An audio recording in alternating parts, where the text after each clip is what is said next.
Good morning. Welcome back to another episode of HardFoul Radio. This is the show that values time and puts God first. Appreciate you all for tuning in today.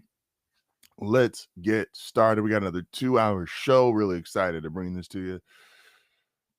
So, Cowboys Packers last night. We got a 40-point tie. It's the most points ever for both teams that ended in a tie in NFL history. There's never been a better time to come and give the bland opinion. This is how close NFL teams are. This is just the honest truth. When we think of NFL teams, it's very easy if you want to do the very best team in the league and the very worst team in the league and say, okay, we can clearly see the gap. Like if you took the Buffalo Bills, who most people probably would say like they're gonna be atop a lot of people's power rankings this week, if they're the best team, or the Philadelphia Eagles, and you took the New Orleans Saints, you're probably gonna be at the bottom of most people's power rankings and say, okay, there's a big gap there in rosters. That's true. After about team 2 or 3, like once you remove the Bills and the Eagles, and then you remove the Saints, and maybe a lot of people will probably tell you the Panthers, the gap is not big in the NFL.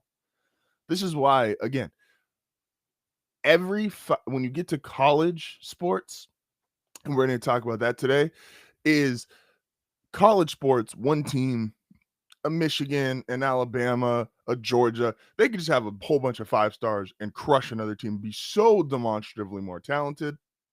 This is why the expectation of winning every game is so drastically different. But in the NFL, and we all know this, these are all 5-star plus guys. These are all the best players on their individual college team. And so the gap is not big when it comes to overall talent. The biggest gap comes from coaching. When you get blowouts in the NFL, they're not just because, oh, you're just walking all over somebody because you're just so much more talented. The majority of blowouts in the NFL come from that week's game plan was demonstratively better than the other team's game plan. And you caught them off guard. Maybe you were pressuring and they weren't ready for it. You had, you know, blitz beaters versus they were throwing pressure all the time. Like coaching is generally what's going to lead to more blowouts. Again, the talent in the NFL, everybody's looking at that game last night, and the entire week leading into it was, man, the Packers just going to boat race the Dallas Cowboys. They're just so much better. They got Micah Parsons and Gary, and look at their defense, how dominant it's been. Well, that dominant defense gave up 40 points to an offense that most of us don't think it's really good at best with CeeDee Lamb and everybody healthy, and they're missing an offensive lineman and have no CeeDee Lamb, and Dak's still out there treating them like their Division II defense. That Dallas Cowboys offense, if you were to say, hey, take out CeeDee Lamb, how many points are you scoring? No one's going to say 40 on the Green Bay Packers defense with Micah Parsons and those guys. Like, do you see how dominant they've been the first 2-3 weeks of the season? Like, yes, they lost to Cleveland last week, but that wasn't the defense's fault. That was a bad pick by Jordan Love. This is how close the margins really are. And I really like Matt LaFleur. But if you walk away from that game with anything other than, again, this is how close, really good, like this is how close NFL teams are. Like they're all super talented. They're all have great players. And if you walked away from that game, the guy who we should be impressed with, and the record's not going to say it because they're going to be they're 1-2-1 now. I have Kyle Shanahan as my early coach of the year because he was doing this with Mac Jones. Probably the second most impressive coaching job, if we're basing it off our expectations, it's got to be Brian Schottenheimer. Again, nobody came in this league. Nobody came into this year thinking, oh, that was a great hire. Nobody. I watch sports media, I watch news radio, I would listen to news radio, all this stuff. Everybody was down on Brian Schottenheimer. He was getting, if you were doing cowboy reports for the offseason, it was F's across the board because they didn't believe in him as a hire. Obviously, then the Micah trade really just, kicked it into overdrive right before the season started. But Brian Schottenheimer against a coach that we all, for the most part, unanimously love in Matt LaFleur. He got his offense to 40 points against a much better defense in terms of personnel. Like, how are we not saying he's been one of the most impressive coaches through 4 weeks in the NFL? We don't think we consistently don't think he has the talent. We especially after losing his best player on defense, he doesn't have his best player on offense in CeeDee Lamb. Like, I walked away from that game last night going, and I texted Tony and Will. I said, "Hey, are the Packers not as good as we thought, or are the Cowboys just better than we think?" And Tony gave the only answer you can give, which is yes. This is how close it is in the NFL. Talent is not college football where you can just be demonstratively more talented than the other team. This is professional football. These guys are all 5-star recruits. These guys are all the best player on their college team. And it's so evident when you see games like last night. Like that game, 40-point tie, man. Like, what else do you need to say?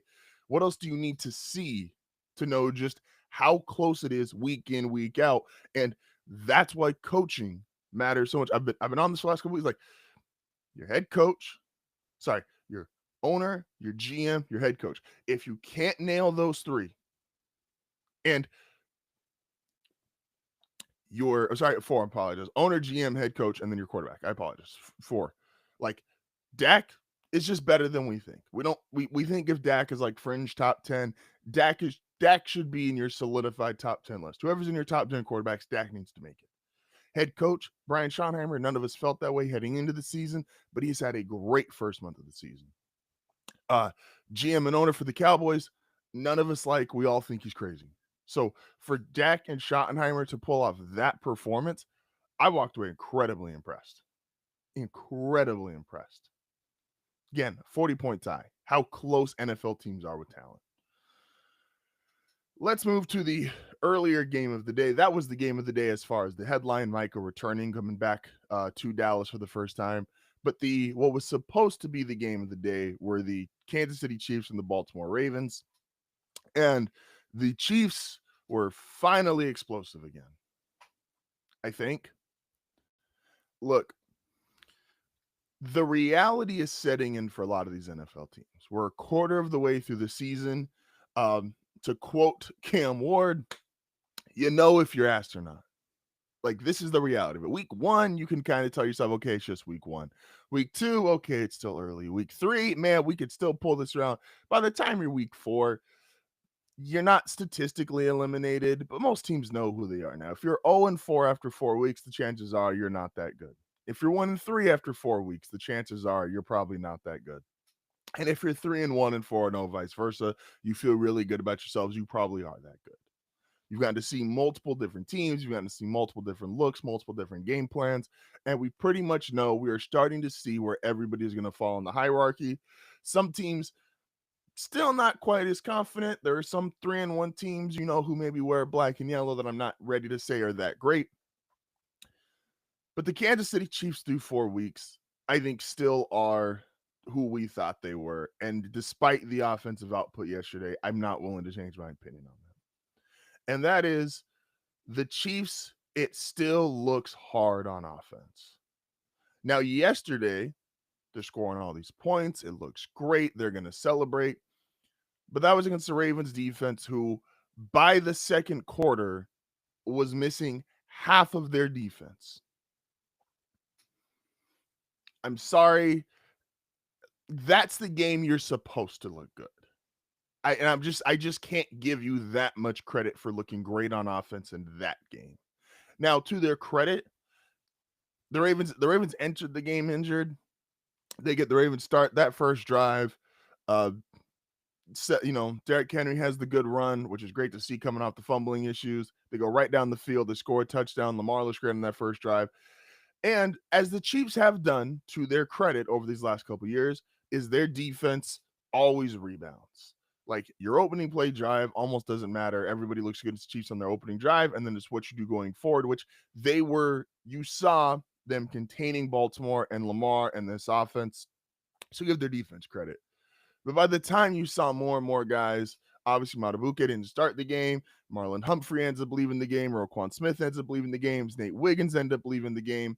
And I'm like, Andy Reid, I believe, made the right decision, which is, hey, let's add on. Let's try to get these guys their confidence back because we know we're just playing against backups right now. Like they're playing against half a defense that is half backups. These guys would not be in this game if not for all of these injuries. And then Lamar goes out and it's like, all right, now this game is totally out of hand. No Lamar, you're missing half your defense. I'm not going to take too much of that game from what Kansas City did. Now, Baltimore, I think, has real issues. Because if Baltimore, it might just be, I viewed it in the moment as like, all right, there's just a bunch of injuries happening. I'm not going to overreact the same way I'm not going to overreact about the Chiefs offense. But Tony did say something that made it interesting. And I always give credit to this for people that are hardcore fans watching every single game. You just have a different perspective, which is he said that game didn't feel just like a loss and get over it. He said that game felt like the end of something. And that could be true. Because as great as we know Lamar is, and he is, Lamar Jackson's one of the best players we've ever seen in the history of the NFL, the all-time leading rusher for a quarterback, the all-time leader in passer rating. Like, we all know who Lamar Jackson is. But this defense, and specifically, and we're going to talk to Tony later this week, this coaching staff, it's going to be really hard to continue to listen to John Harbaugh. I've defended John Harbaugh. I think he is one of the best coaches in the league, but he could just be running his course. It's going to be really hard to continue to listen to Zach Orr, who now just definitively his resume is 70% bad, 30% great, right? Like they had that great defense the last third of last season, but they started off last season on defense horrible. They've started this season on defense horrible, even before the injuries. So if it's time for a change in Baltimore, I am finally willing to open up that conversation. Like this just is who this Ravens team is. An explosive and dynamic offense who, if Lamar, there's the hamstring injury, if he does play next week and he gets back on track, I still believe absolutely can win this division because I have no faith in Pittsburgh. The Bengals, obviously, Joe Burrow's out for pretty much the year, and Cleveland is Cleveland. But this just might be who Baltimore is. And I believe, again, even that game with injuries and them scoring 30 points, this is just who Kansas City is, which is I just don't believe they're going to be a great offensive team or even a really good offensive team the entirety of the season. So, yeah, man, it's the NFL. It's a stupid sport, but I love this sport. It's, to quote a good friend, it's a fake-ass sport. It is what it is, man. Oh, we got so much to talk about. Again, we got another 2-hour show here for you guys today. Excuse me. A lot more to talk about. MLB playoffs, MVP conversations in baseball. Do we have to start taking the Colts for real? That and much more on HardFoul Radio. And I want to shout out, if you are somebody like me who spends a lot of your time drinking 4, 5, 6 cups of coffee a day because you just need that energy to get through your day. You got a lot of stuff to do. You got work, you got a podcast, you got a wife, you got a family, you got all these different things, and you just need energy. Shout out to our sponsor here at HardFoul, Dubby. Go get yourself a shaker.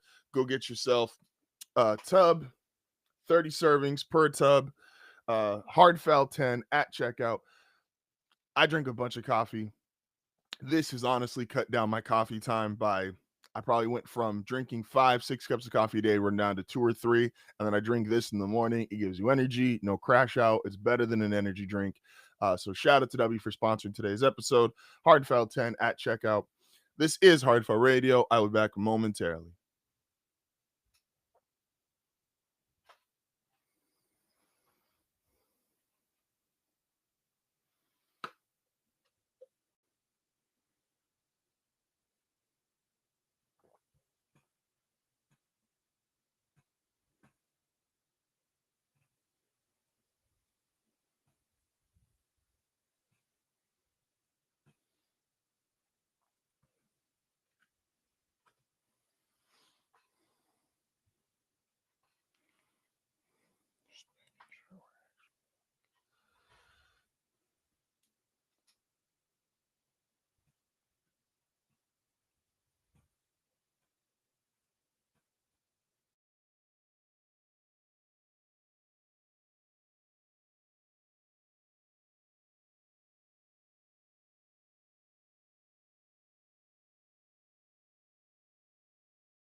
And we are back. This is HardFoul Radio. Appreciate you guys for tuning in this morning. Appreciate you, those of you going and listening to the episode.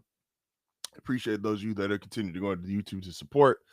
And appreciate Debbie for sponsoring today's episode.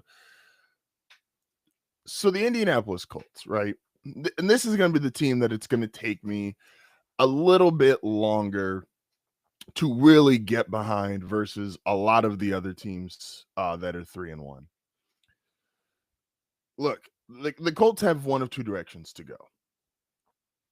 And this is because you have a guy who's playing well, a reclamation project at quarterback, objectively.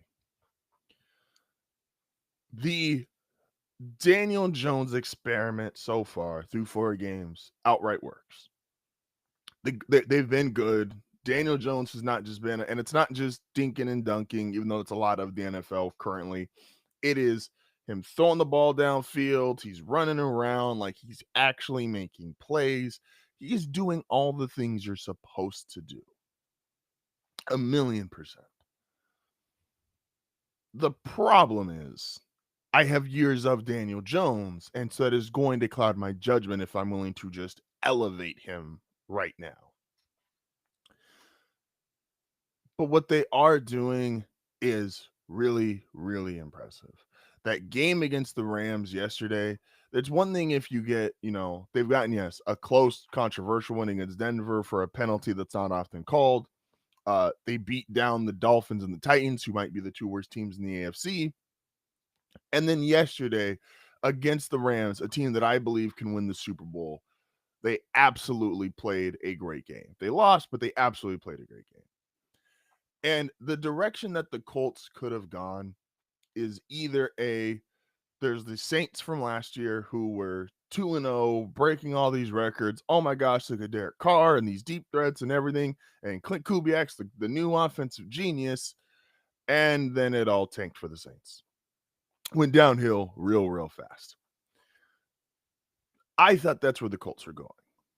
Now, to be fair to the Colts, the Saints tanked immediately after 2 weeks. They had one not so great game, and then it was over. The Colts, now through 4 weeks, look like they are on the trajectory of last year's Vikings with Sam Darnold, who the reality is Sam Darnold had his entire career revived by what happened in Minnesota last year with Kevin O'Connell, Justin Jefferson, Addison, like all these different pieces of that offensive line. And look at what Daniel Jones is doing with a great play caller in Shane Steichen, a great offensive line in Indianapolis, playmakers, Tyler Warren, Pittman. Like the Colts have talent, and Daniel Jones is using that talent, and it's elevating him, and he is elevating the other talent on the field, which is what you're supposed to do. And if you were to say he's going to go the same direction Sam Darnold did last year, I'd agree with you at this point. And we got to start taking them a little more seriously. Am I going to say they're a Super Bowl team? No. Am I going to say they're winning 14 games like the Vikings did last year? Not quite there yet. But this works. And so much of the NFL, we started off the show, there's not that big of a talent gap between all these teams. If this works, Shane Steichen as his guy, and the biggest difference between Sam Darnold last year and Shane Steichen and the Colts this year, they don't have to worry about a rookie quarterback waiting in the wings that you got to be like, oh, are we going to keep him? How long is he going to play? What are we doing? This is your quarterback. They're not going back to Anthony Richardson. You're not going to go back and say, hey, you know what, Daniel, I know that you just got us off to this historical offensive start with the lack of punts, but we're going to go back to the guy who's completing 50% of his passes. You've already been there, done that. With J.J. McCarthy and the Vikings, they had just drafted J.J. Sam was supposed to just be a bridge quarterback, but he ended up playing above and beyond to the point of there are people that wanted to bring Sam Darnold back. There's people who are writing columns right now and making videos and talking on podcasts about how the Vikings made the wrong decision with Sam Darnold. I don't think they did, because I think you have to, if you believe J.J. McCarthy is the guy and you spend that top 12 pick on him, you got to give him a chance. But there's people who are going to doubt that decision because of how well Sam Darnold's been playing. And so with Daniel Jones, You don't have a JJ McCarthy looking over your shoulder. You don't have, like, this is your job. If you do this and you're good at this, you don't have somebody who's coming to take your job. You don't have somebody sitting behind you who you have to worry about. This is your job, your team. You got on to a 3-1 start. The offense is legit. You had a legitimate play caller, good tight end, good offensive line, some good receivers. The defense could be better, but it's good enough. Like, they have Lou Anarumo, who was the defensive coordinator for Cincinnati, who Cincinnati's defensive stats obviously were horrible last year, weren't great the years prior, but it was always a good big game defense. And if you believe that Daniel Jones is going to get you to some of these big games in the playoffs, he's a good defensive coordinator, a guy who always he gave Patrick Mahomes struggles before this recent stretch of the statistical slump of Mahomes. Like, he was giving Mahomes trouble in the playoffs during his peak years when they were leading the NFL in offense. So you got your DC, you got your quarterback, you got your head coach, you got your GM who's built a good roster. The Colts, we got to take seriously. It's just the reality of it. Yes. Am I going to still question Daniel Jones a little bit? Yeah, because I have years and years of seeing Daniel Jones play poor quality football. But some of that shit might just be the Giants, man. Maybe the Giants are just the Giants. Congrats on them, though. They got to win. They helped me out with my ticket, and I need Denver to win tonight so that I can at least go 2-3. Off to a rough start with that.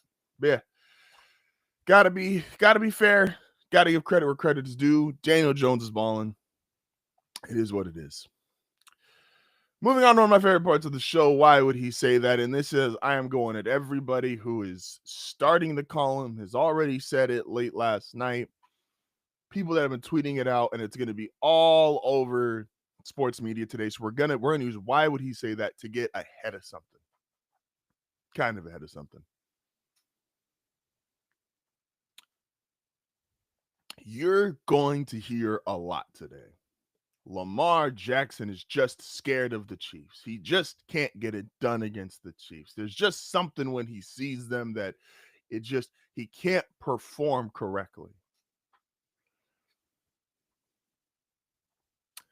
Look, if you're going to make that claim because of his career record against the Chiefs, fine.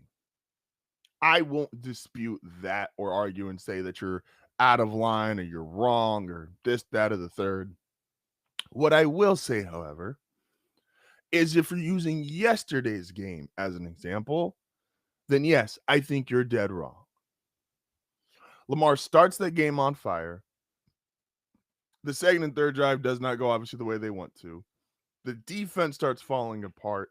At what point do we go, oh yeah, that's not on Lamar Jackson, because his defense, who's falling apart, has all these injuries, can't keep any, just guys are literally dropping down. He himself gets injured in that game and go, oh yeah, see, Lamar Jackson, it's just a psyche thing. Was it a psyche thing that made his defensive players not be able to finish the game? Was it a psyche thing that was causing it? I don't know. Maybe you tell me. Was it the mentality of just how scared they are to play the Chiefs that were causing injuries? Yes, I'm aware his record against the Chiefs doesn't look that great. I'm aware that he's had playoff struggles. Those are valid criticisms of Lamar Jackson. Those are valid stances. But based on evidence, that's not yesterday's game. Yesterday's game was injuries. Yesterday's game was circumstantial. Like, it was not oh yeah, see, Lamar just can't get it done against the Chiefs. The Chiefs didn't even look like they were going to be extremely scared. Like, they were settling for field goals. The offense was still struggling until what? Roquan Smith goes out. Marlon Humphrey goes out. Nate Wiggins goes out. They're already missing out of beat. Like, do we not all watch the game? Or are we just going to be box score people? Like, let's ask ourselves, are we just going to be box score people, or are we actually going to watch the games? Again, I will give some credence to maybe you just feel like this version of them, even if they're healthy, aren't going to be able to beat the Chiefs. but don't base off of yesterday. I remember watching a game. This is back from my childhood. It was the Titans and the Chargers, and the Chargers lost like 5 guys during this game against Tennessee, and they ended up losing in the playoffs. This is close to the end of the regular season. They ended up losing the playoffs a couple years later. This isn't the Schottenheimer team, and everybody was going, "Man, see, the Chargers are just never going to get it done." And I'm like, I don't like the Chargers. I don't want to defend them, but in my head, I'm thinking, they missed 3 or 4 guys on defense, 3 or 4 guys on offense. What are we judging them by? Yesterday, the Buccaneers and Eagles played a game. I was really impressed with the Buccaneers. I thought the Eagles were going to dominate that game, and they started off dominating that game. But then the Bucs, as they're making this comeback, I'm like, man, Baker Mayfield's incredible. He's doing this with several guys injured. They got cluster injuries. Still don't have Tristan Wirfs. He doesn't have Mike Evans. Chris Godwin just finally came back. Like, I walked away from that game really impressed because I knew Tampa Bay was not at full strength. Yesterday, the Chargers-Giants game. You know why I'm not killing the Chargers? Even though they lost to a rookie quarterback making his debut? Because they lost their starting left tackle to start the season, and they lost their potentially, who's been their starting left tackle, but their great right tackle, Joe Alt. He got hurt in the game yesterday, gets carted off. I'm hoping, it's not as severe. It looks like it was just a high ankle sprain. It might just be a few weeks. But at what point do we go, they just are no longer physically, they don't have the guys anymore? Again, we start the show saying NFL teams are close in talent. At a starter level, that's true. You start getting into backups, and it's guys who weren't supposed to start. It's guys who weren't supposed to play big minutes, guys who weren't supposed to have big roles. Then you start seeing a talent disparity. Then you start seeing the gap. Because it wasn't like the Chiefs receivers were just all of a sudden were making all these great plays. Yes. What's the man's name? Not Thorne, but Xavier Worthy. He looked like he was ready to play yesterday. He looked like he was going to have a good game regardless.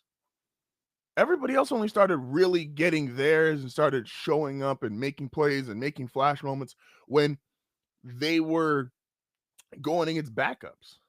They didn't look like that against the starters. That was an injury-riddled game for the Baltimore Ravens. So let's chill out on the whole, this just proves Lamar can't do it.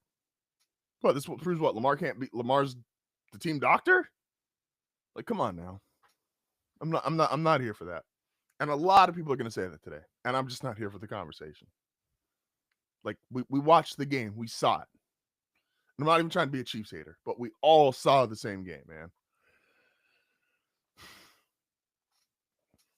Moving on to, look, man, sometimes you're not good, but you've got the pieces. And this is really frustrating, I think, for fans. To know that you have the right people in place, but it's just not the right time yet. I picked the Titans to go to the playoffs. We're going to talk about this later. I was wrong. I don't think the Titans are going to the playoffs anymore. They're 0-4. To quote Cam Ward, if we're keeping it a buck right now, we're just ass. We've lost a quarter of our games. I really like Cam Ward. Cam Ward is the guy. I know Titans fans, it's not going to show in wins this season, and that's going to be disappointing, and Brian Callahan might not be the right coach. But Cam Ward is the guy. You just watch Cam Ward. You see the arm, you see the talent, you see the special. He is just making certain throws that are not normal quarterback throws. And then to have his mentality, the way he talks about the team, the way he talks about the offense coming into the season, he said, hey, man, this might be a little rough, but like, because I see us in practice and I'm like, we're good, but like, it doesn't feel like that yet. And then he gets in the game and he looks like that. He's throwing across his body. He's got the arm strength. He's got a cannon. But he's looking around. He's just like, I was at Miami last year and we had a bunch of really good players. And I know how it looked on offense. And then he's watching all these other teams and he's like, man, they look really good on offense. And then I'm watching us and I'm just like, we're just like, again, not everybody's going to be as a first overall pick. Almost nobody's going to be Andrew Luck. where you just come in and you just drag a team to the playoffs because you're just that supremely talented. Your situation matters so much as a young player and as a young quarterback. And I liked Brian Callahan coming into the season. I thought a lot of my hope around the Titans was just I watched Will Levis lose 4 games in real time and said, okay, I think Cam Ward's worth a win if they can just not lose those games that Will Levis lost them, and you'll win a couple more because you have natural NFL talent. This could be a 9-win team sneak into the playoffs. Well, Will Levis isn't there to lose games anymore, but Brian Callahan sure is. I no longer think Brian Callahan's the right guy for Cam Ward, but Cam is the right guy. Cam has it. He has the stuff from a he's honest from a leadership perspective, from a talent perspective. This is the guy. Now you're going to need to pair him with the right play caller. You're going to need to pair him with the right head coach. You're going to need to, if you're not going to hire an offensive guy, but he's got it. I always say with athletes, you can just look at athletes sometimes and go, okay, he looks different than everybody else on the field. He looks different than everybody else on the court. And he does. You could just watch Cam Ward and go, oh yeah, he's it. So Titans, Tennessee Titans, and to the fans, I'm asking on behalf of your fan base, don't mess this up. You've got the right guy. That's not the problem. Figure out, because if you really believe in that person, figure it out, get the right pieces around him, make sure your offensive line, improve your offensive line, get your defense in the place where they're suitable enough, because he's going to win games in this league. I loved it. I have loved what I've seen from him both in the press conferences. I've loved what I've seen him on the field. He's got the talent. He has it. Do not mess this up. And do not judge yourself when you're in this position. Don't judge yourself based off wins and losses. Judge yourself off of, are we going to get Cam Ward in position to be the guy? Because he's got it. A lot more to talk about here, including a interesting theory I have about the Houston Texans. This is HardFoul Radio. Back momentarily.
And we are back.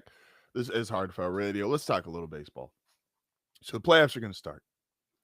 And the playoffs are going to, funnily enough, start without the New York Mets, who just had an all-time historic collapse, at one point having the best record in Major League Baseball, and now are going to miss the playoffs. There's a couple things here. A, I never know how to really view collapses in baseball. It's such a long season comparatively to everything else. It's 162 games. And so when are you the team that you are, right? Like, are you who you're supposed to be at game 20, at game 80, at game 120? The Tigers we saw just almost have this epic collapse. Like, who are you as a baseball team? Now, the Mets, well, I think it's kind of funny. I'm not a Mets fan. I'm not a New York fan. I'm not really a big market guy. But the one thing I don't want to do is go, see, this is why payroll doesn't matter. Because the Mets had the second highest payroll in the sport and they missed the playoffs. Okay. Let's not do this, please. This is like saying the guy who being rich doesn't matter because some rich kids growing up with wealth doesn't matter because some rich kids don't work out. Like, that's horrible logic. That is objectively horrible logic. The likelihood that your life is more successful because you have X amount of resources, because your parents are wealthy or you're wealthy or whatever the situation that you ran into money early on in life, like, let's not act like, oh, this is why payroll doesn't matter.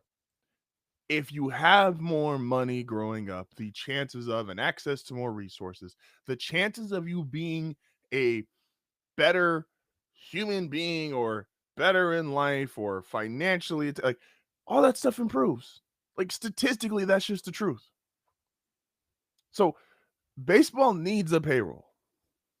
I don't want to, like, this is just, baseball needs a payroll. Let's not use the Mets as justification to why we don't use a payroll.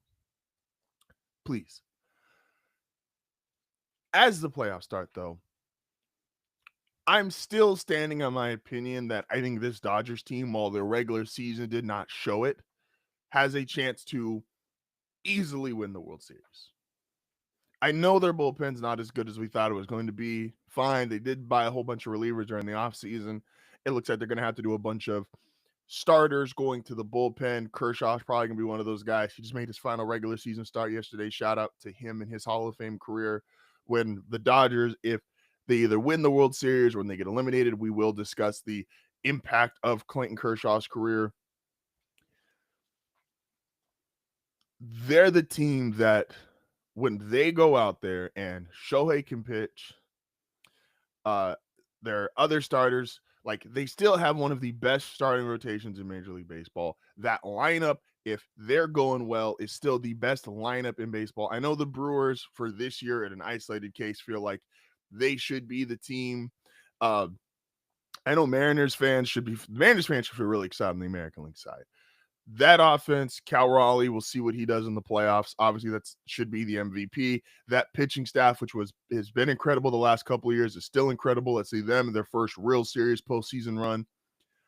But I'm rolling with, in my opinion, who, despite the record, the best team in the sport, top to bottom, is the Los Angeles Dodgers. And I know they got to beat the Reds. I think they're going to convincingly beat the Reds, who are a great story, great team. I think they don't have a chance in hell against the Dodgers. The Padres, let's see what they do. And obviously the team in the NL who's going to be like the quote-unquote team to beat is the Brewers. But again, I'm just not convinced that anybody, a lot of playoff baseball is just having guys, right? Like, having the best players. This is when it matters the most. The Tampa Bay Rays have always been a figure it out, use analytics, do this, do that. Like, they have taken lesser quality teams in terms of overall players and gotten really far in the playoffs. And what happened when they played the Dodgers a few years ago in the World Series? It was Let's try to use analytics. Let's try to do scheme shifts, all these different things. And eventually you're sitting there about in game 3 and just going, you know what? Dodgers just got more guys. They just got more players. Colin Cowherd always has this thing, analytics versus analytics. The Dodgers just have more guys than everybody else in baseball. And so my early pick right now, day one, and we're going to discuss this more and more, obviously, as the playoffs move along. My early pick would be, I really like the Mariners on the American League side, so I would have Dodgers over Mariners. But even if you get into that series, I think the pitching staffs are closer than we think. I would give a slight edge to the Mariners, but the pitching staffs are really close. But 1 through 9, I don't think these lineups are. Because the Mariners, once you get past Julio Rodriguez, Cal Raleigh, like, there's exploitable parts of their offense versus, I think if Mookie, Freddie Freeman, Shohei, like, they're just, the Dodgers going to run so many guys at you that is still the team to beat in the Major League Baseball playoffs, in my opinion. Man, I'll be so happy when this MVP talk is over. Listen, Yankees fans, you can put up Aaron Judge's OPS plus as much as you want. I don't care. Sorry, I just don't care. Is Aaron Judge one of the greatest hitters of this generation? 1,000,000%. He just hit 50 home runs and led the league in batting average. I believe it was the first time ever in American League history, maybe first time ever in Major League Baseball history. Cal Raleigh hit 60 home runs as a catcher. As a catcher. Before we go to break, I want to reemphasize this. The Molina family, Yadier Molina, Benji Molina, and I'm forgetting the third brother's name. I apologize. But let's stick with Yadier. Yadier Molina was such a great defensive catcher. And I'm not saying Cal Raleigh's Yadier Molina. Yadier Molina is probably, him or Ivan Rodriguez, is the greatest defensive catchers of all time. But Cal Raleigh's a Gold Glove winning catcher. Tony La Russa said, Yadier is so great at what he does, I don't care if he hits 200 the whole season. I'm still going to catch him as many games as possible. He might hit, and Yadier Molina, when he first got to the majors, was not a good offensive player. Objectively was not a good offensive player. And Tony La Russa said, I don't care what he does for the pitching staff, what he does for our team as a whole, to be our backstop for 145, 150 games. He could hit 200. He could hit, one year he said he was so great. I think it was when it was before they introduced the Platinum Glove. But he was so great behind the plate, and their ERA was so, like, he said he could hit 0 and I'd still start him. That's how important the position is. And catcher and shortstop are just unique positions in baseball. There's not another sport.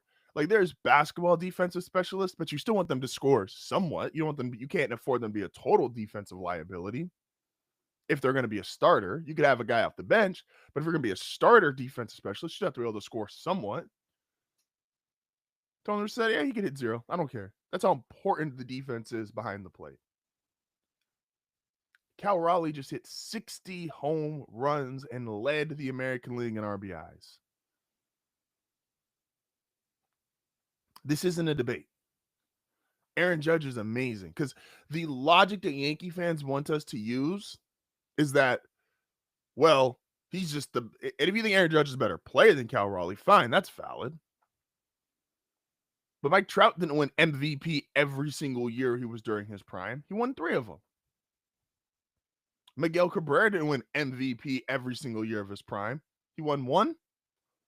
Albert Pujols didn't win MVP every year of his prime, and he was maybe the greatest offensive player we've seen in the 21st century.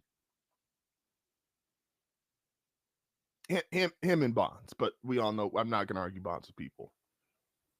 So, like, Cal Raleigh's the MVP. Aaron Judge might be the better player. Cal Raleigh's the MVP. This has been my PSA, baseball fans. When we come back to start the hour, they better win tonight. Please don't break my heart. Please don't break my heart. Plus, hard left, hard right. This is HardFoul Radio. Back momentarily.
And we are back. This is hour 2 of HardFoul Radio. Appreciate everybody for tuning in today.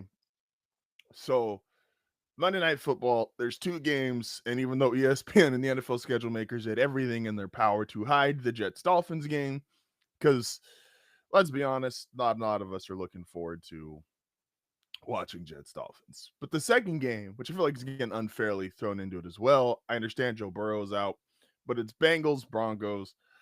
And look, there's very few must-win games, genuinely speaking, especially by week 4.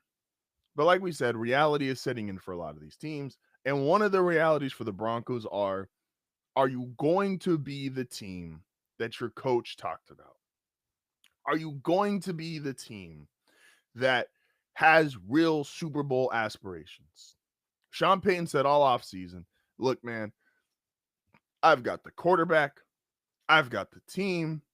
I think we have a chance to be special. I think this is a Super Bowl roster. And I agree with him. This defense is incredible. This offensive line is amazing. Bo has not played great the first couple of weeks. He's realistically had about 4 or 5 good quarters and 4 or 5 not so great quarters. Objectively bad quarters. Denver has to win tonight.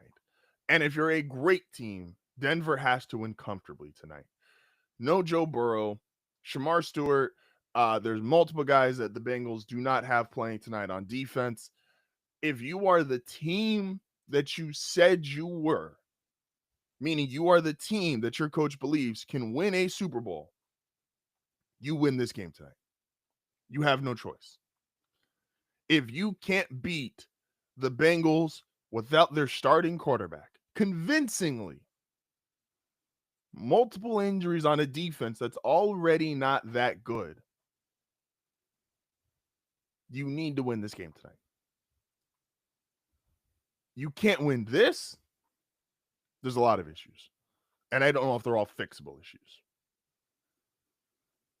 This team, not very good. This Bengals team. So you're at home. Now, Denver's had a really tough in terms of their home road split the first month and a half of the season, which maybe I didn't take into account enough.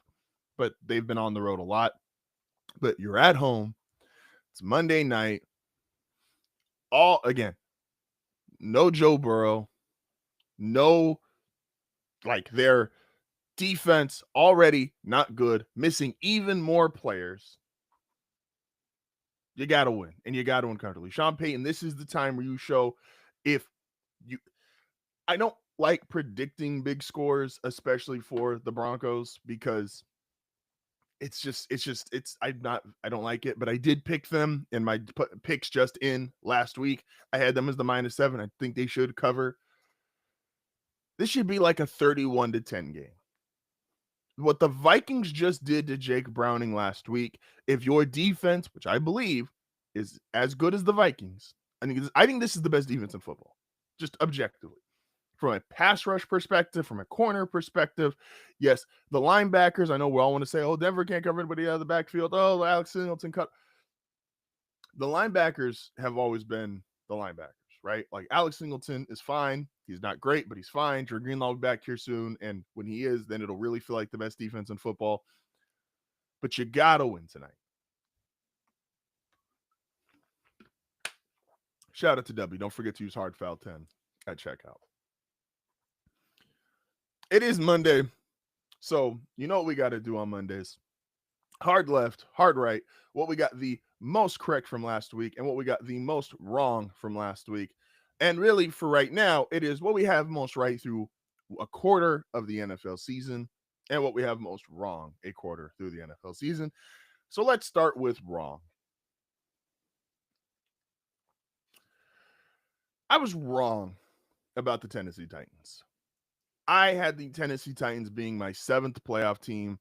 I thought the combination, again, the math in my head is I said his team won 3 games. I saw Will Levis lose 4 games. And I think Cam Ward and a couple new guys on offense and defense were going to be good enough to get them to that 9-win mark. What do you want, man? I saw Will Levis lose games in real time. So I didn't think this team was as bad as their record was last year. I saw a coach who I thought had coming over from Cincinnati. I was like, I see the promise. I see the potential. I thought it truly was just the quarterback sabotaging them. And I really, really like Cam Ward. And Cam, through 4 weeks, said this earlier in the show, Cam through 4 weeks, I think is absolutely a guy who you need to build around. I think he has the right stuff. I think he can be the guy. But you gotta prove it. And right now, they're not proving it. So even though, yes, they're 0-4, they're not going to make the playoffs. And I can believe in Cam Ward and the Titans long term. Really hard to believe in them short term right now. It's really hard to look at that team and go, oh, yeah, this team could be a playoff team. And I got all the other stuff around them right. Is the Texans are struggling. Who could have made my heart left? The Texans are 1-3. The Jaguars are 500, but they don't look very good. The Indianapolis Colts, again, they're 3-1. I've been wrong on them, but they don't have like this incredible resume where it's like, oh, would it be impossible to chase down the Colts? Probably not impossible, but the way you're trending right now, is it likely? No. Here's the reality with the Titans.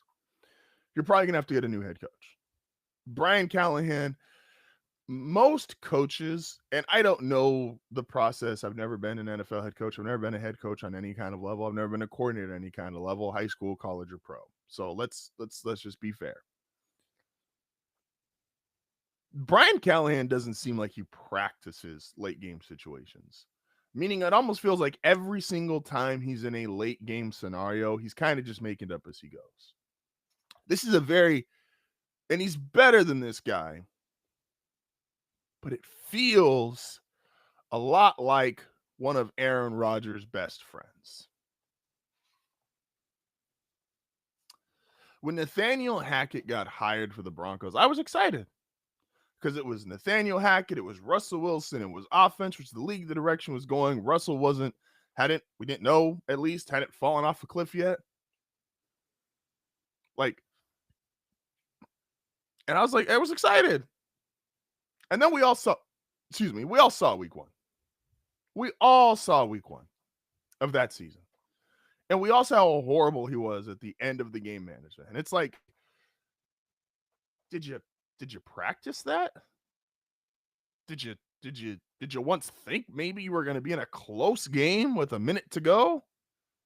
It just all looked like a clusterfuck, unorganized. Didn't look like they practiced. And Brian Callahan is giving me shades of Nathaniel Hackett. And there was a joke last year where it's like, you could go Will Levis, but don't go full Will Levis. You could go Nathaniel Hackett and struggle at the end of the game, but don't go full Nathaniel Hackett. Like, a lot of coaches struggle with game management, and it's hard. Genuinely, it's hard.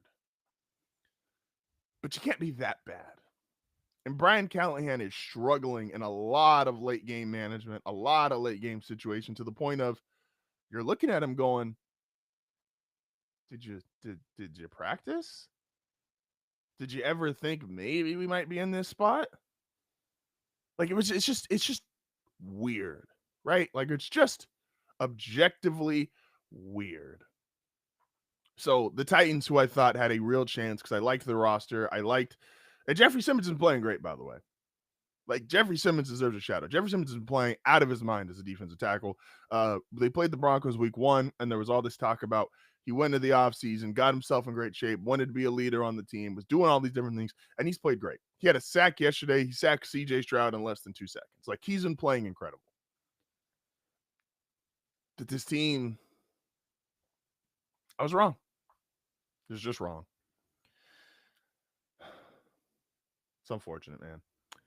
Moving over to Hard Right, I believe this wholeheartedly. Sometimes we just want to believe a situation applies to everybody. And the reality is it never will, it never has, and it doesn't. If you are supremely talented, you will get away with things normal people don't get away with. This is the laws of the world. That's how it goes. The Eagles 2 years ago, when they went to the Super Bowl, lost Super Bowl to the Chiefs, and they lose both the coordinators, Steichen and Gannon, and then they had that horrible second half of the year, and it was see what happens when you lose coordinators. Even a team like the Philadelphia Eagles, that's not a standard for everybody. And I'm not even here to shit on that Eagles team and say they weren't good. But this Detroit Lions team, the entire conversation of the offseason was, are they going to be as good as we thought? Are they going to be as good as last year? Or there's no way that they can because they lost Ben Johnson, Aaron Glenn. Can't do it. Do we not see the personnel this team has? Amon-Ra St. Brown, tight end play, the offensive line, this defense with Aiden Hutchinson and not just a million injuries because they fell apart at the end of last season. And can we give Dan Campbell some respect? I know it's been really trendy, and I understand the value of if your play caller is your head coach, because then you get to keep him forever, versus if your play caller is a coordinator and you have success, someone's going to take him. But the culture of Detroit, we don't give enough, especially in a sport like football, for the culture that you build. Dan Campbell has a tough ass football team, a resilient ass football team, a team that is going to punch you in the mouth. They're going to play hard every day. They are going to play hard for their head coach. And they're just more talented than you. Jared Goff, the running backs, Amon-Ra St. Brown, Hoggins, like they're just more talented than you. Jameson Williams. So the idea that this team was just going to crater because we said, well, I saw the Eagles crater, so they must crater too. They lost two of their coordinators. Logic that applies to one does not apply to all. It's very seldom. Yes, are there things they probably miss about Aaron Glenn and Ben Johnson? Sure. But the idea that they were just not going to be the best team in the NFC North never made sense to me. I picked this team to win the NFC North all offseason. I feel great about it now. And let's go look at who the two coordinators, where they went. Aaron Glenn and the Jets haven't won a game. They've looked better. They look more competent than last year under Robert Saleh, but haven't won a game. Chicago Bears, they are 2-2. They escaped Vegas. They have the blocked field goal. But Ben Johnson's been kind of weird. Like, did you see that interview yesterday? I saw that interview that he had at halftime, and the way that he just stared down the reporter and his answers, I'm like, that gives me pause and nerves about the Bears, who I predicted also make the playoffs. I like Chicago. But that was a weird interview. That's you watch that interview and then you watch the Lions play and you go, oh, that's why Dan Campbell's the culture guy. That's why Dan Campbell is the head coach, not just a coordinator play call. Is he the world's greatest X's and O's guy? Probably not. Is Ben Johnson probably a better X's and O's guy at its pure sense than Dan Campbell? Yeah, sure. But this team, what they need, what makes the Detroit Lions, they don't need an X's and O's guy. You don't need a brilliant super genius. Dan Campbell has created a team in his image, what he wants to see out there on the football field, and he's done it. So this idea that losing those two coordinators, that just put them out of commission. They had no chance to succeed. I didn't buy into it. They're 3-1. They look great. They're scoring all these points even without Ben Johnson. You might say Cleveland's not a great win, but scoring that many points against that Cleveland defense? Yes, they had a bad week one. Fine. But look at them post week one. So, hard right, hard left, another Monday in the books. When we come back, I got to be honest, man, I feel bad for Charger fans. I do. Feel bad for Charger fans. This is HardFoul Radio. We'll be back momentarily.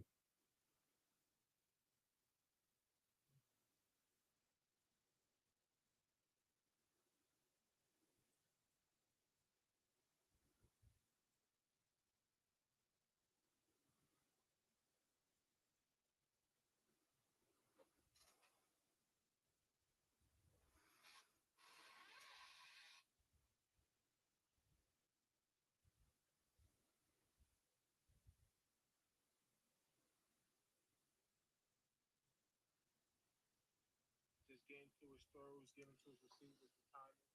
I think he played a better game than we played defense. So, shout out to that. And I told him, I said, you go watch that film and you lucky.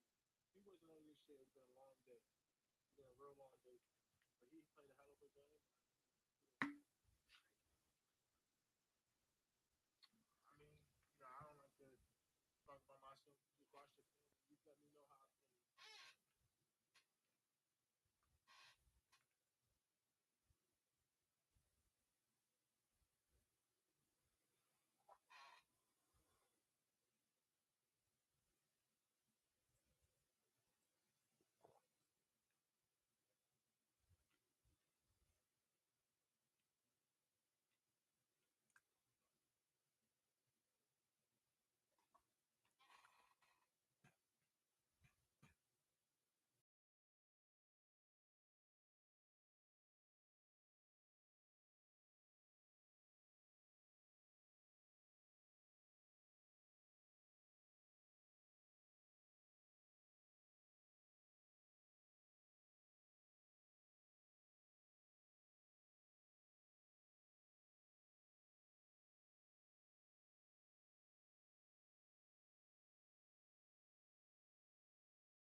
And we are back. This is HardFoul Radio. Appreciate everybody for tuning in today. Another 2 hour show. Really excited to bring these. My goal is to get 2 hour shows in all week. See how well it goes. So, this is the unfortunate part of the NFL, right? If you are a Chargers fan, you were 3-0, 3-0 in the division. Justin Herbert looked like the MVP. He's making these game-winning throws to Keenan Allen, who looks like he's back to being the Keenan Allen we saw pre-Chicago. Quentin Johnston looks like he is finally taking that step as a first-round receiver into being a Pro Bowl-level receiver. Everything looked great. Now, before the season, there was already concerns because you lost Rashawn Slater. Now, there's even more concerns because Mekhi Becton is out, and now Joe Alt, who got injured and carted off yesterday. It's an ankle sprain, and the amount of time that he's out will depend on the grade. So grade 1-2, grade 1 is 1 to 2 weeks. Grade 2, I believe, is 2 to 4 weeks, and grade 3 is 6 to 8 weeks. And so that'll come back today. We'll see where that's at. This is going to sound really harsh and unfair, but I've heard a lot of coaches talk about this, so I think it's valid. Everybody matters in the NFL when it comes to an entire organization, including maybe the most important is your strength and conditioning coach and your athletic trainers. I have heard a handful of coaches. Now, a lot of these are from the Bill Parcells line of coaches. This is Bill Parcells, Belichick, Sean Payton, all these guys that come from this same coaching tree, right? And they used to always talk about, injuries aren't as random as people think or as random as fans think. You see teams consistently year after year. You see a handful of teams who constantly sustain injuries. And then you see a handful of teams who constantly don't sustain injuries. Now, freak stuff's going to happen, 1,000% valid. But you see kind of year in, year out, like the 49ers suffer a lot of injuries year after year after year, even when they were going to Super Bowls and they were dynamic. It just always seemed like, man, this guy gets hurt, and then this guy gets hurt, and then this guy gets hurt. And again this year, Nick Bosa's out, Purdy's already missed time, Kittle's missing time. Like last year, again, everybody's missing time. Deebo Samuel, Brandon Ayuk. Like it just kept feeling like the 49ers always had guys missing. The Lions had this where their defense fell apart last year. And is it because you're just playing super hard and physical? I watched a Ravens team growing up that had Ray Lewis, Ed Reed, Terrell Suggs, Haloti Ngata. They were as physical as any team in the league. Same with the Pittsburgh Steelers. You had James Farrior, James Harrison, Troy Polamalu, Casey Hampton, as physical as any team in the league. They didn't constantly have guys out. They didn't constantly have guys getting injured. And again, it sucks for a fan because you just can't control injuries. But when you look at some of these teams' strength and conditioning coach and the teams that have, I'll give an example.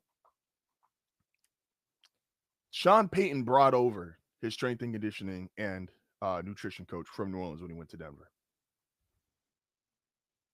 New Orleans had a lot of injuries last year. Denver didn't.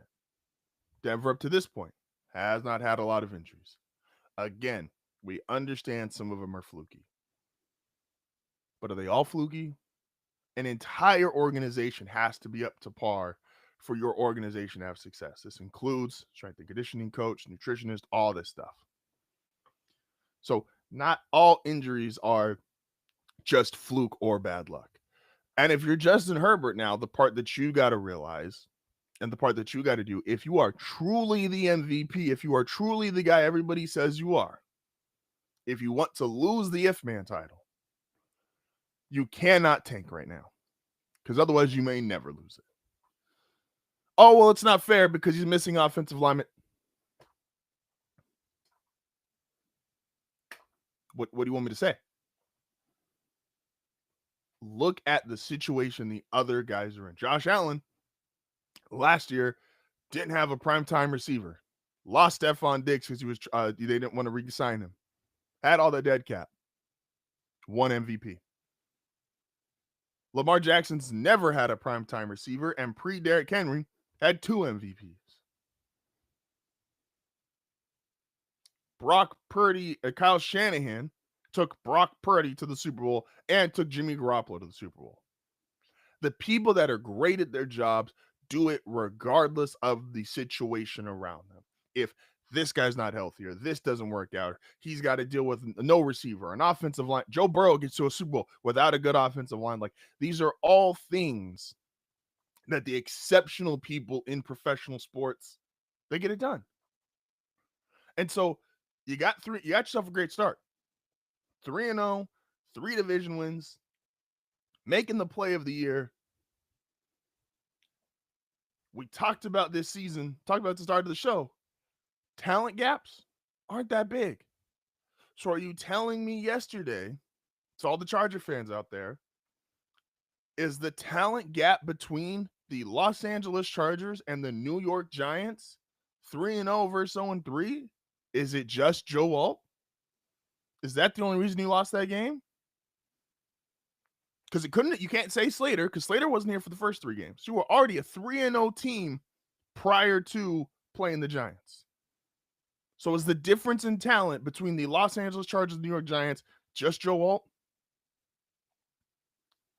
That's the question. So if you're Justin Herbert, if you are really the guy that people have been campaigning for and championing, and you deserve it, you've had a great start to the NFL season, you weren't throwing interceptions at all, and now we got 3 in the last 2 games.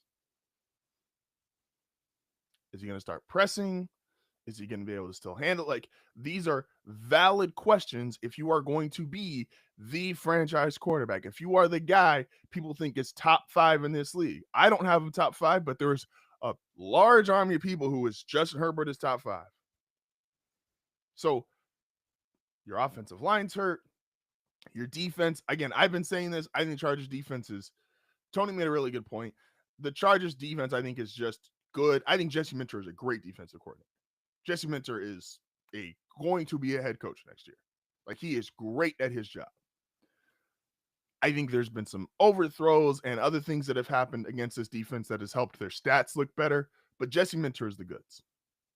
So it's going to be Justin Herbert, Jesse Minter, Jim Harbaugh on a prayer. Hope maybe they get the running game, which is also going to struggle a little bit because of that offensive line injuries. Like, if you're the guy, this is how you show it. If you're the guy, if you're top 5, this is what you do, because the elite people in this league and the elite people in professional sports get it done no matter what's going on. Let's look at the other side. So I took this game and my picks just in, and I just didn't think, again, I wasn't as high on the Chargers as everybody else was. Some people are going to say that's hate. That's fine. I also did think that there was just going to be a boost from what the Giants felt like inside that locker room, what their potential was with Russell Wilson versus what their potential is with Jackson Dart. And here's my personal theory. Now, I don't think the Giants are very good, and especially the loss of Malik Neighbors. I think that's horrible. That's awful. That sucks. That's one of those non-contact injuries. Again, it's a freak accident. I also don't know their strength and conditioning coach, and it seems like there's a bunch. And I know that turf field is very suspect, and there's a bunch of players who will always speak out against it. So turf field is just very unfortunate. What the Giants had yesterday was, even if, and Russell Wilson might have actually played better than Jackson Dart in that game statistically. Russell probably could have thrown, I think Jackson Dart he barely got over 100 yards and he got 1 touchdown. Russell probably could have done that. But the way Russell would have done that would have felt way more deflating the way Jackson Dart did that. Jackson Dart is energetic. Jackson Dart is a new chance. Jackson Dart is potential. Jackson Dart is, we can be something that we haven't been, versus if Russell Wilson posts that same stat line, it's just business as usual. And anybody, you all know this, anybody that goes to a job, and this is their job. I know it's a very fancy job. I know it's it is a lights on, cameras on, people watching you, very famous type of job.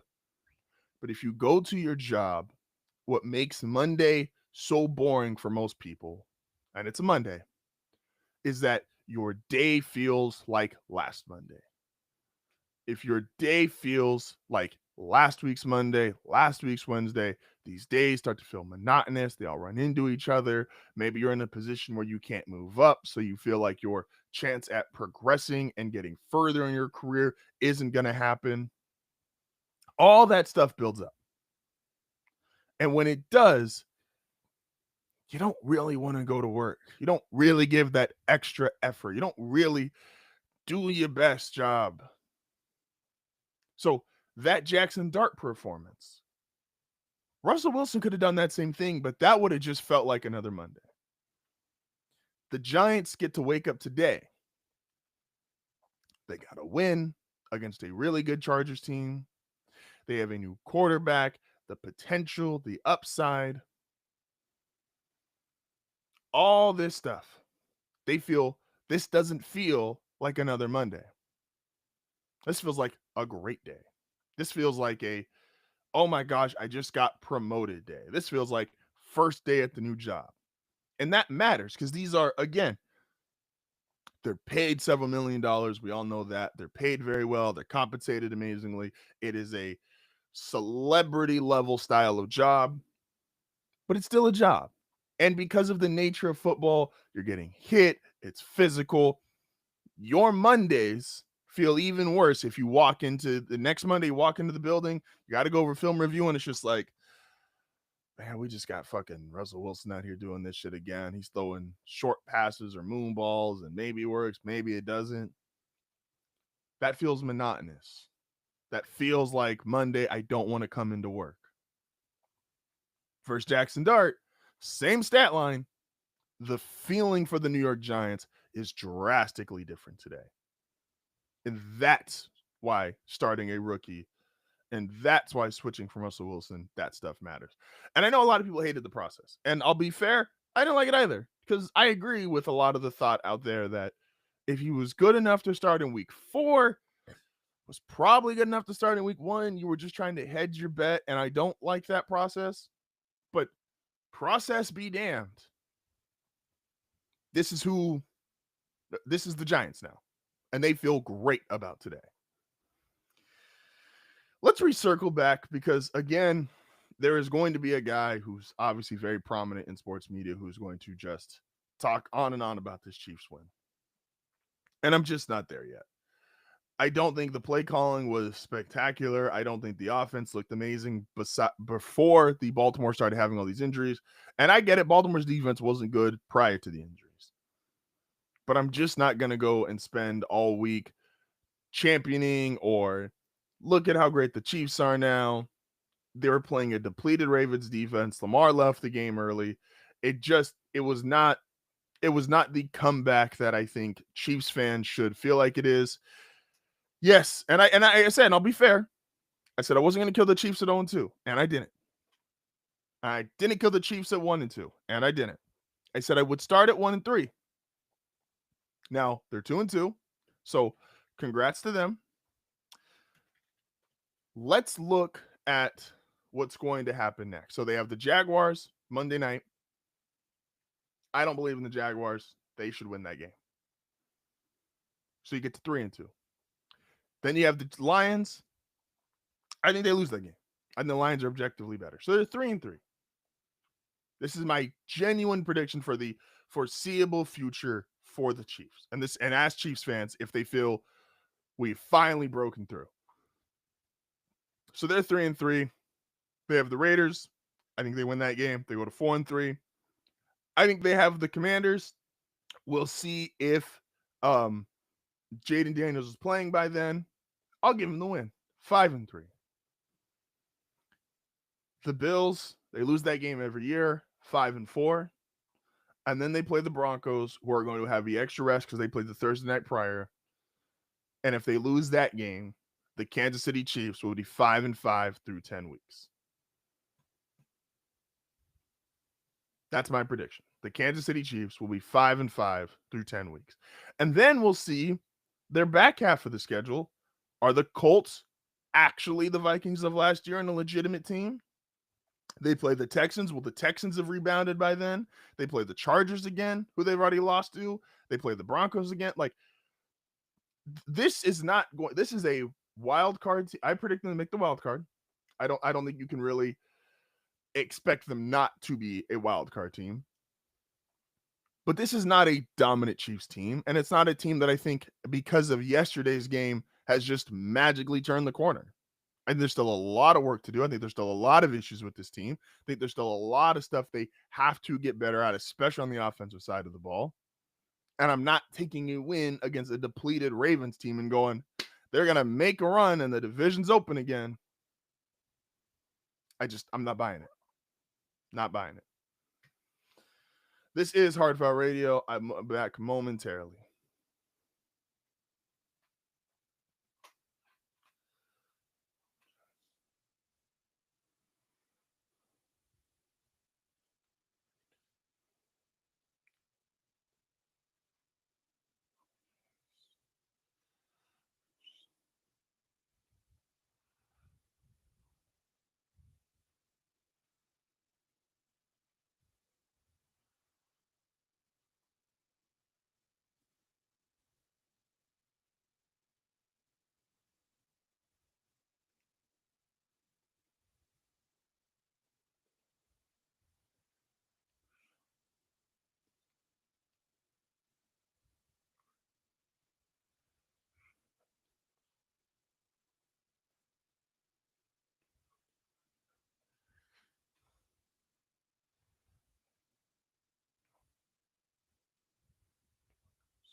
And we are back. This is HardFoul Radio. Appreciate everybody that's been with me this morning. Sometimes, look, we're all paid to talk. We're all trying to talk. We're all trying to get our ideas, get our takes off. Fine, I'm not here to dispute that. I understand that's part of how it goes. I do think sometimes we have to just take a deep breath and actually say what we're trying to get across out loud and see if it sounds ridiculous, stupid, obviously wrong. Like, it's just a take for a take's sake. And those I have issues with, right?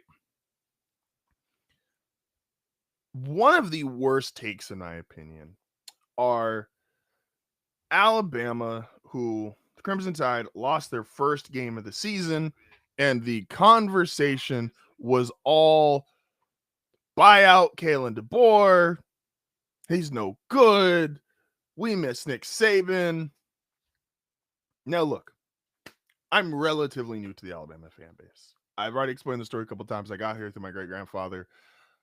I'm all in though. I watched that game and I had all the anxiety in the world, which is how I know that I'm like truly locked in with the fan base and I love the team, right?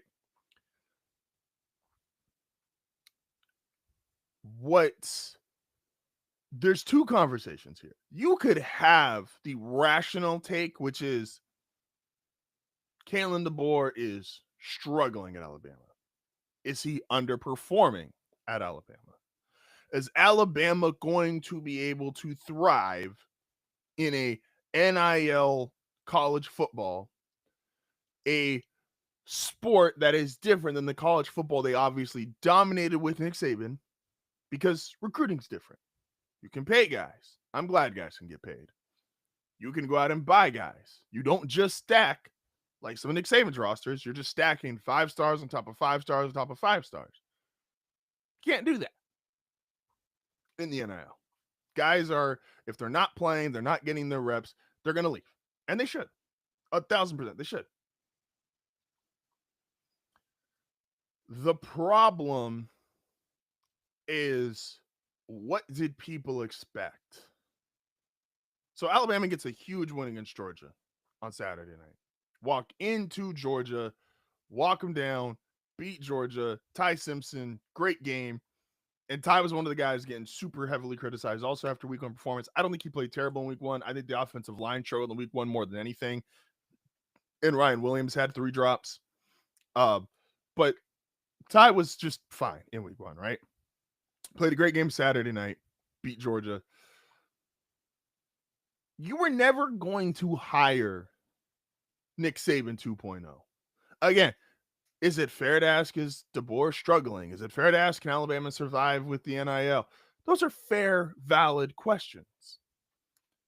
But the fact the conversation drastically shifted to, well, he's not Nick Saban. We need to get Nick Saban back. Oh my gosh, this guy's nowhere near as good as Nick. Of course he's nowhere near what Nick Saban was.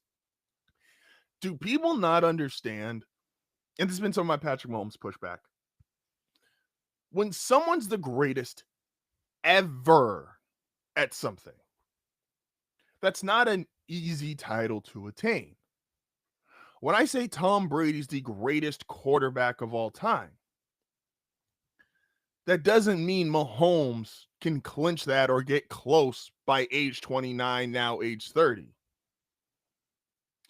Brady was playing high-level Super Bowl winning football from age 22 to 41. There's a difference. And he was still great post the Super Bowl, but like he won a Super Bowl at 41 years old. And could have been league MVP post that Super Bowl. That's how great Tom Brady was for 20 plus years. Michael Jordan, 10 scoring titles, 6 championships. Shaq, I know, is the most dominant player because he's physically huge, but like Mike was the most dominant player during his era, and you could argue ever. These aren't things that we just give to people. Nick Saban is the greatest college football coach of all time. He is on the Mount Rushmore of coaches ever. So yes, Kalen DeBoer is not that guy. And following up a legend is hard as hell because that's who you're always going to be compared to. Gerard Mayo was not the right guy in New England. Fine. I don't know if anybody would have been. Following up Bill Belichick is hard as hell. He's the greatest football NFL head coach ever. Following up Nick Saban, hard as hell. He's the greatest college football coach of all time. It's like DeBoer hasn't even had enough time because a lot of these guys are still Saban guys. And Alabama lost a lot of guys because, like, well, if Nick Saban's not going to be there anymore, I don't want to be there anymore. So he still has a lot of Saban guys, a lot of Saban leftovers, and that has helped. But it also makes it tough because you're not Nick Saban. You're not the guy that built up Alabama into this 21st century powerhouse. Obviously, Bear Bryant if you want to go all the way back. But again, valid question. Is he underperforming? That's valid. We can talk about it. We can have a discussion. Saying he's not good because he's not Nick Saban is insane. Because then how many other college head coaches are we going to hold to that standard? How many other college head coaches are we going to hold to that standard if it's, well, he's not Nick Saban, so he's not good enough? How many guys keep their job? Now, this looks like the Kalen DeBoer, like it's finally starting to look like his team a little bit. They're not going to be this overwhelming defense, old school powerhouse running team like Saban was forever. It's going to be a little more open up. You saw a lot of empty sets. This is the Kalen DeBoer offense. This is a Kalen DeBoer football team. And you still have Ryan Williams. You got Gio Bernard. You got Isaiah Horton. You've got a good offensive line, obviously anchored by Caden Proctor. Like, you have guys there who can work in this system, in his offense for his team. Let's not just kill him because he's not Nick Saban. It was dumb week one and it's dumb now. And I know societally we can only handle things on a game by game or a week by week basis, but like, let's think a little bit, guys, please. Just a little bit. Shout out to Alabama. Roll Tide. Come back with some closing thoughts. This is HardFoul Radio.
And we are back to close things out. This is HardFoul Radio. Appreciate everybody who has tuned in with me as always. A lot of love. Don't forget to go check out the group chat episode that just dropped yesterday. Been fun doing that live. So we need Denver to win tonight to make our just in picks go 2-3. It's been some rough. This whole NFL season been really weird. Tony's been on this. It's a fake sport thing, and I've been kind of laughing and going along with him. It has been a weird season though. Like there's been a lot of really odd results. Like got a 40-point tie last night. The Browns beating the Packers. Like there's been a lot of weird stuff that has been going on. Again, reality is starting to set in for some of these teams of if you're good, we know you're good. If you're bad, we know you're bad. But how I started off the show, and I just want to reemphasize here before we head out, the gap in talent for a lot of teams is not nearly as big as we think it is. Coaching is 9 times out of 10 the bigger gap. And when you get blowouts in the NFL, it is primarily a coaching thing. It's one guy's game plan for that specific week was clearly better than the others. And that's what creates these situations. Because again, nobody was talking about the Packers-Cowboys game as if the Packers could even remotely lose that game. Tony was on here yesterday again on the group chat episode. I don't see any way that Green Bay doesn't just blow out Dallas. It's like, or something's really wrong with that offense. Well, that offense scored 40 points. That offense scored 40 points, and it was still a tie.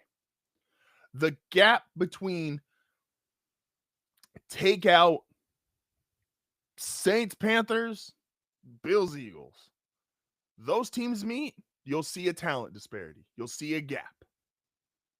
Teams 3 through 29, there's not that much of a gap. That's why you see so many close games for teams that you don't expect to see close games in. That's why the Cowboys can play the Packers to a 40-point tie. That's why the Giants can beat the Chargers. Again, is the difference in talent between the Chargers and Giants just their offensive lineman, just their one offensive tackle? This isn't college. You're not stacking 5 stars. This is the NFL. Everyone here is a professional.